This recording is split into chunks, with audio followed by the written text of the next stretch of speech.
Senhor nosso Deus, nosso Pai, nós te agradecemos por tudo que o Senhor nos proporcionou até esse momento.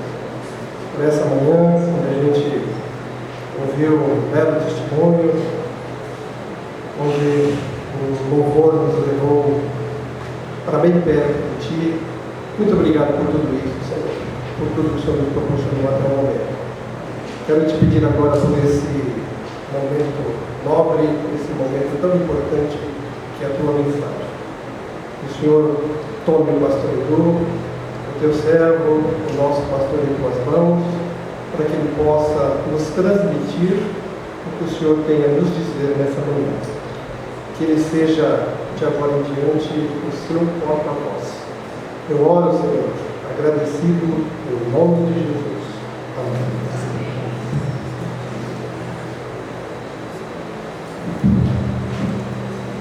Mais uma vez, bom dia, irmãos. Bom dia. Prazer poder estar com a igreja. Agradeço suas orações. No feriado de carnaval, nós estivemos na cidade de Bastos. Foi um tempo muito abençoado com os irmãos da igreja de Bastos. Uma oportunidade abençoada de nós podermos ministrar a palavra prometida da igreja.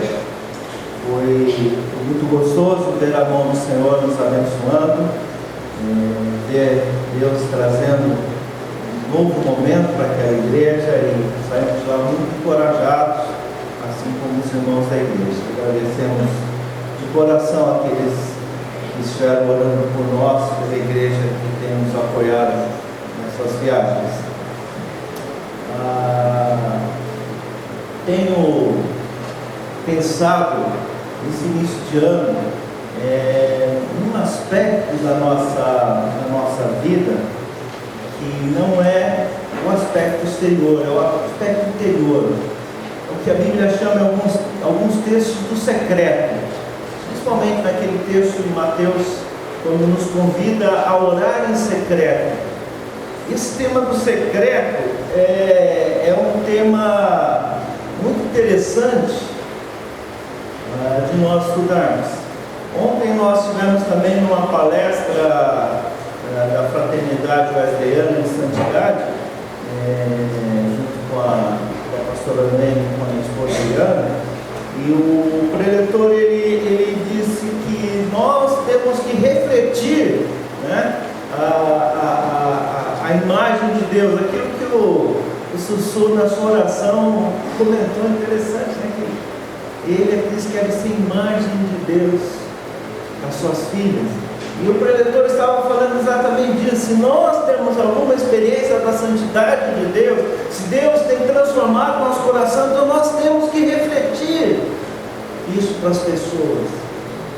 Ao mesmo tempo que isso é verdadeiro, eu não quero negar, eu acho essencial, nenhuma teologia faz sentido se nós mantivermos na nossa mente ou dissermos que é algo do nosso coração, mas não há expressão exterior, então alguma coisa não está certa, né? Ao mesmo tempo que isso é verdadeiro, eu gostaria de dizer, irmãos, que há no nosso interior, no nosso secreto, um campo intenso de batalha.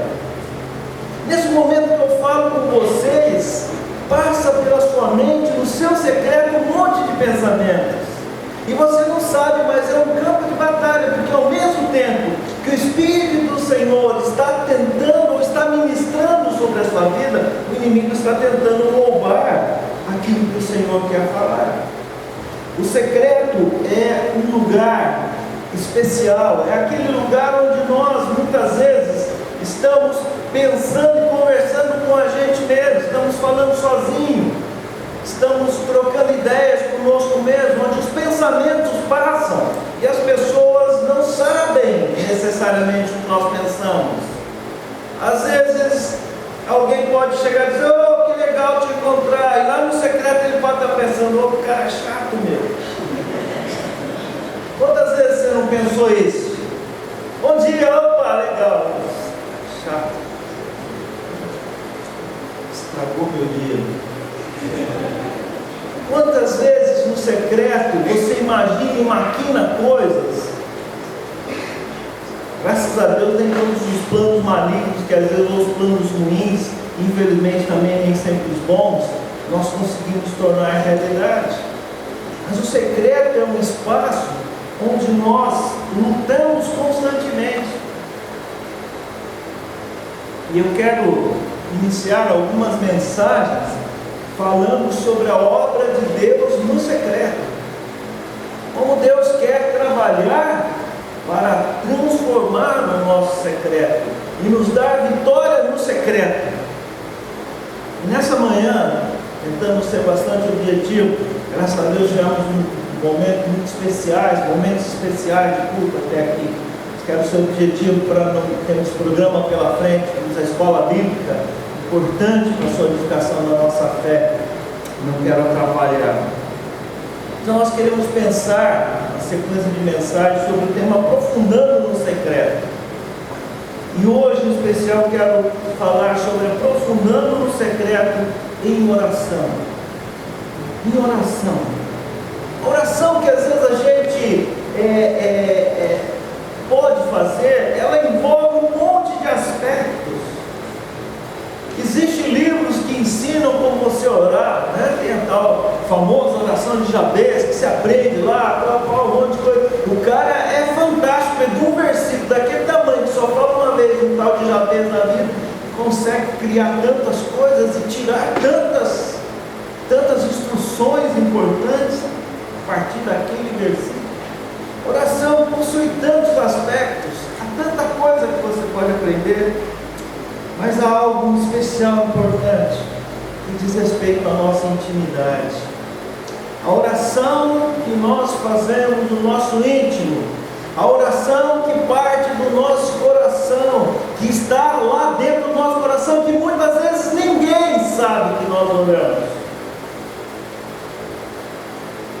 A oração que às vezes a gente esconde as 7 chaves para ninguém perceber que nós estamos orando para aquilo.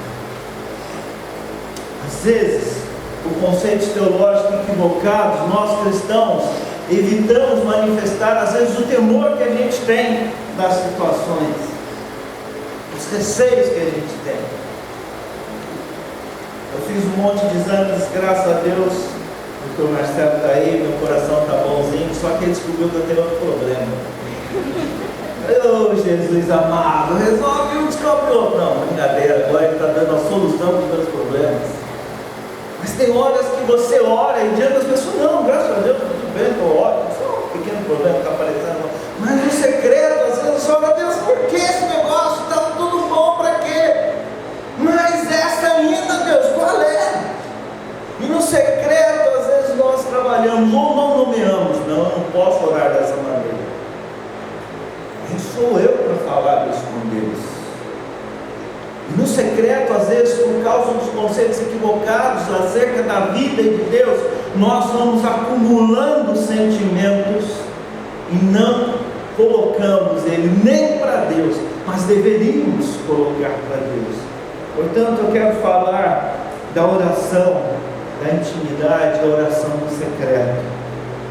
Não vou usar o texto de Mateus, mas eu quero usar o testemunho de uma mulher que nos ensina com o seu testemunho como fazer com o secreto. Estou falando de Ana.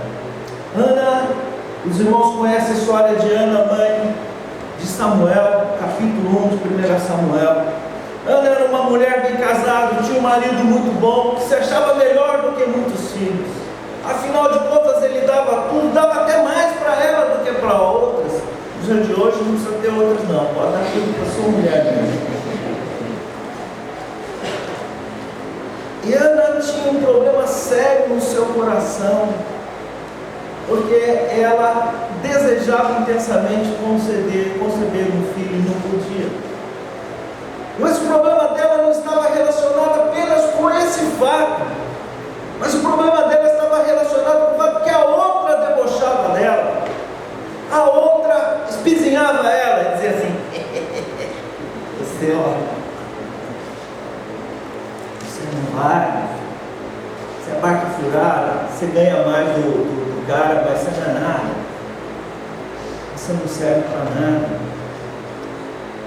E a situação que essa mulher vivia, você lê a história melhor, eu não vou ler o texto todo, a gente ganha tempo, mas para nós entendermos o contexto que está acontecendo, olha as palavras que o texto bíblico na NVI usa as seguintes palavras durante o texto: amargura, angústia, tristeza, dor, humilhação.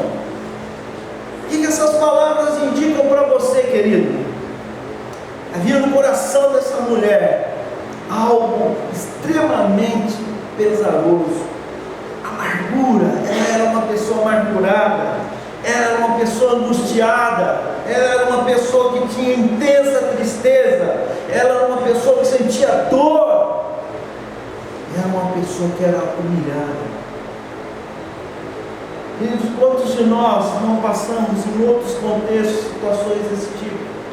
Não necessariamente nesse contexto, mas em outros contextos da vida, de estarmos amargurados, tristes, angustiados, com dor, não necessariamente física, às vezes física também, humilhados. Quantas vezes a gente gostaria que as coisas dessem mais certo na nossa vida e elas não vão? Quantas vezes as pessoas, com palavras ou sem palavras, fazem com que a gente desperte na gente os sentimentos? Quantas vezes você não sente isso e não tem para quem falar, não pode falar? E às vezes o nosso conceito teológico diz assim: guarda aí, meu filho, Deus é Deus e sabe de tudo. No áudio bíblico, um dia que esse acidente aconteceu, enquanto eu lhe falava, eu dizia assim: Deus, eu dou umas travadas nessas horas. O Senhor, o que eu vou falar para ele? Eu tenho aprendido que talvez uma palavra que a gente deve deixar de usar é: Deus sabe o que faz. Se Deus sabe o que faz, eu não estou sabendo o que Deus está fazendo. Não posso entender o que Deus está fazendo. E aí eu tenho dois problemas. Eu tenho um problema de fato nas minhas mãos e eu não sei o que Deus está fazendo. Eu tenho dois problemas. E o terceiro, porque eu não posso ficar revoltado com Deus. Minha teologia não permite. Eu sou crente. Pastor diz que não pode. Sabe, queridos,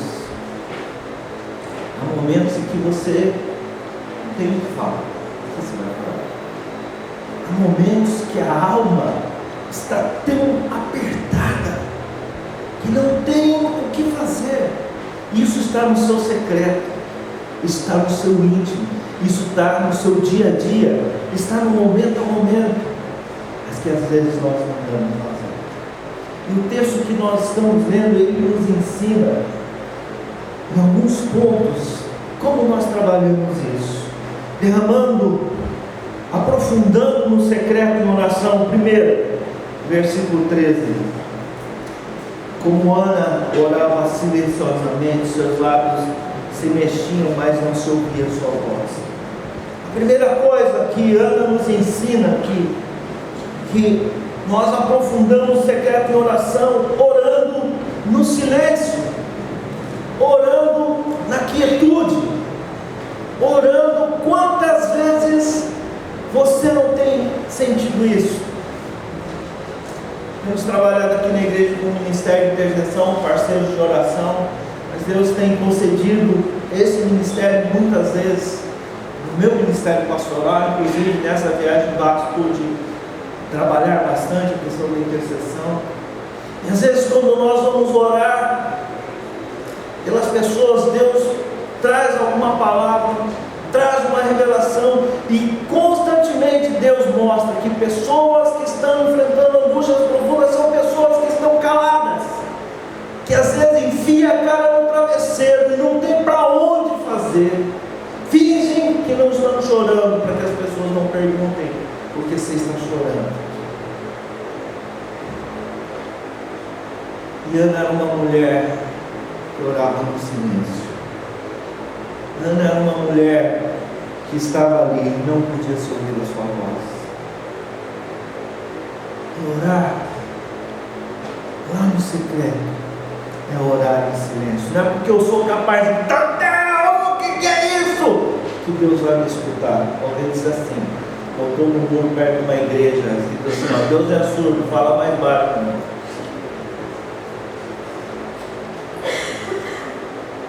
Sabe, queridos, oração em silêncio não é só não soltar a voz, mas é orar quando nós não temos palavra para expressar. A oração do silêncio às vezes nem é mexer dos lábios, é ficar quieto. Com palavras. A segunda coisa que Ana nos ensina no verso 15, Ana respondeu, não se trata disso. O cara falou assim, você bebeu umas aí? Você está chapadão, né? Você está meio esquisita, mulher. Na casa do Senhor não pode. E ela diz assim, não se trata disso. Eu sou uma mulher muito angustiada, não bebi vinho nem bebida fermentada.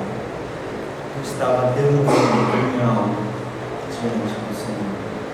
Eu estava derramando a minha alma diante do Senhor. Eu, no fundo, no secreto, em oração, derramando a minha alma diante do Senhor, abrindo todos os meus sentimentos para Deus, não me escondendo dele. Ele sabe de todas as coisas. Eu já comentei isso, lembro um autor que tem sido uma grande bênção na minha vida, o Jim Peterson.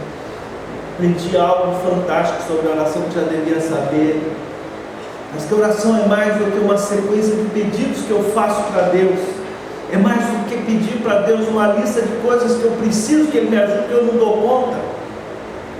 Mas oração é um momento de repartir com Deus como eu estou enfrentando as situações que eu preciso da ajuda dEle, como estou passando. E dizer para Deus, não só Deus, estou precisando de uma grana aí porque o carro está quebrado. Dizer, Deus, eu não tenho como resolver esse negócio. Vou fazer uma piadinha que só o Senhor vai entender, precisa de um gato na cidade.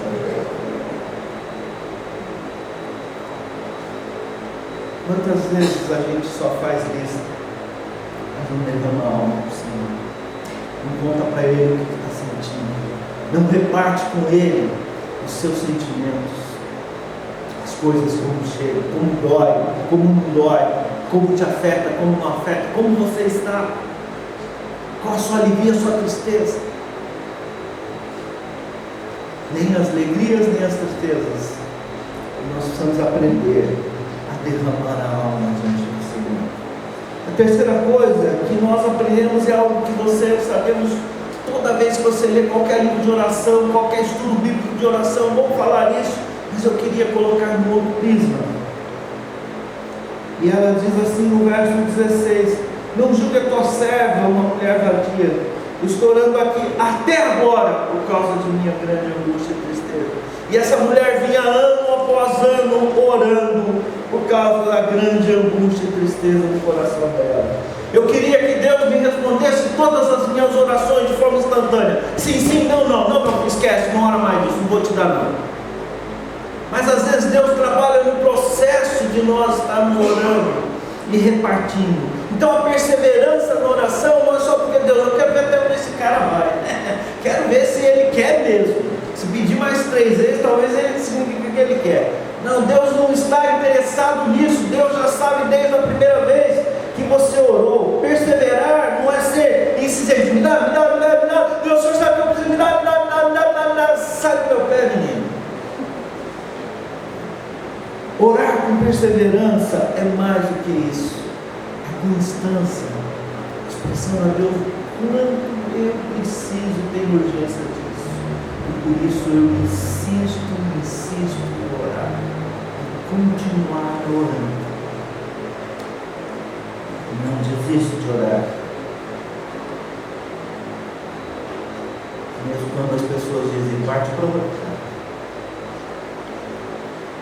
Ana é uma mulher que orava com instância, mais do que insistência, no sentido de urgência e perseverança. Tem muitos aspectos envolvem a oração. Hoje eu estou falando da sua intimidade, de você se aprofundar no secreto, em oração, você abrir o seu secreto, Pai, que te vê no secreto, que te recompensa no secreto. Sabe o seu quarto de oração? Sabe o seu momento de oração? Você não deve tocar por nada. Nessa manhã o Senhor te convida a abrir o seu secreto. O Senhor te convida a permitir a Ele adentrar no seu secreto. Ele conhece tudo que você sente. Salmo 139 diz: a palavra não me chegou à boca e tu já sabes todas. Ele sabe tudo. Esse Senhor tem uma alegria imensa quando você reparte com Ele.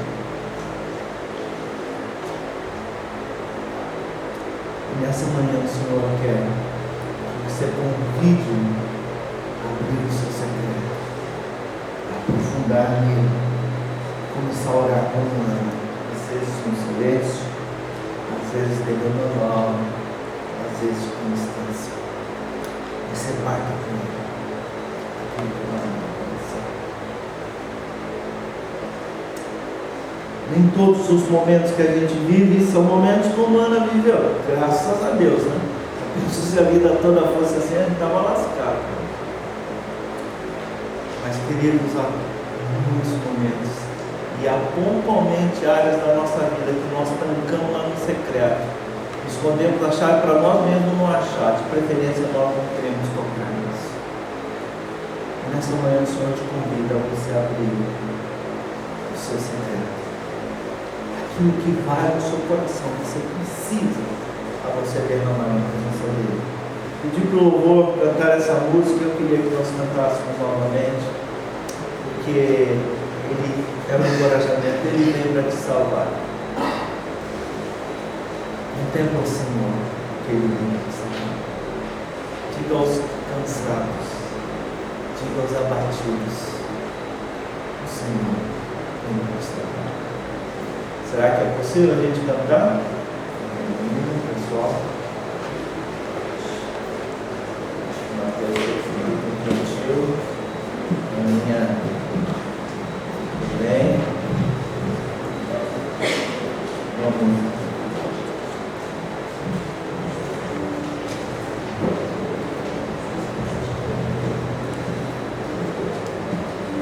Vamos ficar em pé. A palavra de hoje sobre o secreto.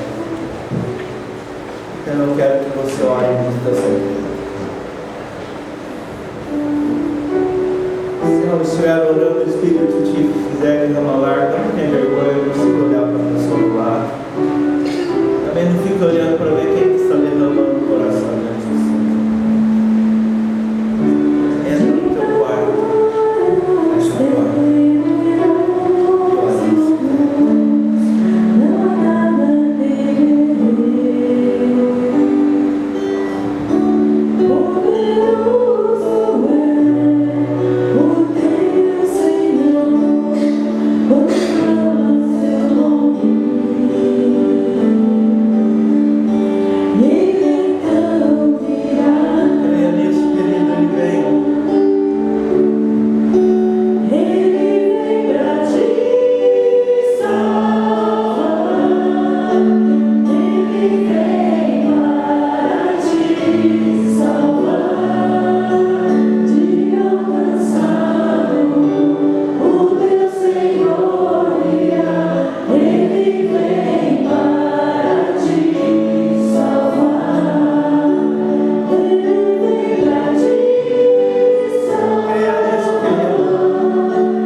Nos abençoe dessa maneira, Pai.